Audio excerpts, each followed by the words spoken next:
ಕಡ್ದೀವಿ ಅಂದ್ರೆ ಏನಾಗುತ್ತೆ ಅದು ಚಿಗುರಾಗುತ್ತೆ. ಚೆನ್ನಾಗಿ ಕೇಳ್ಬೇಕು. ಚಿಗುರಾಗುತ್ತೆ. ಎಷ್ಟು ಮಂದಿಗೆ ಅರ್ಥ ಆಗ್ತದೆ? ಏನಾಗುತ್ತೆ ಅದು? ಚಿಗುರಾಗುತ್ತೆ. ಅದು ಮತ್ತೆ ನಿರೀಕ್ಷಿಸುತ್ತಂತೆ. ಏನ್ ಮಾಡುತ್ತಂತೆ? ಅದು ನಿರೀಕ್ಷಿಸ್ತದೆ. ಇಲ್ಲಿ ತೆಲುಗು ಬೈಬಲ್ ಹೇಳ್ತಾರೆ ಅದು ನಂಬುತ್ತಂತೆ. ತೆಲುಗಲ್ಲಿ ಏನ್ ಹೇಳ್ತದೆ? ನಂಬುತ್ತೆ. ನನ್ನನ್ನು ಕಡದಿರಲ್ಲ ನೀವು, ನಾನು ಮತ್ತೆ ಚಿಗುರಾಗ್ತೀನಂತದು ತನ್ನ ಮೇಲೆ ಏನ್ ಹೇಳ್ತದೆ? ಅದು ನಂಬಿಕೆ ಹೇಳ್ತದಂತೆ. ಓಕೆ, ಮುಂದೆ ಹೋದ್ರಿ.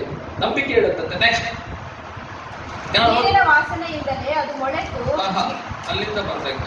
ಕಡಿದ ಮರವು ತಾನು ಮೊಳೆಯುವುದನ್ನು ನಿಲ್ಲಿಸದೆ ಮತ್ತೆ ಚಿಗುರೇನೆಂದು ನೋಡು, ಮತ್ತೆ ಚಿಗುರೇನೆಂದು ನಿರೀಕ್ಷಿಸುತ್ತದಲ್ಲವೇ?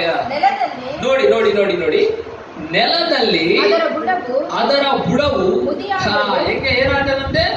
ಬೇರೆ ಎಲ್ಲ ಮುದಿದಾದರೂ ಮಣ್ಣಿನಲ್ಲಿ ಆದ್ರೆ ಬೇರೆಲ್ಲ ಏನಾಗಿರ್ತದಂತೆ? ಮುದಿದಾಗಿ ಅಲ್ಲೆಲ್ಲಿ cut cut cut cut cut ಆಗಿರ್ತದೆ. ನೋಡ್ಬೇಕು ನೀವು, ಏನಾಗಿರ್ತದೆ ಅದು?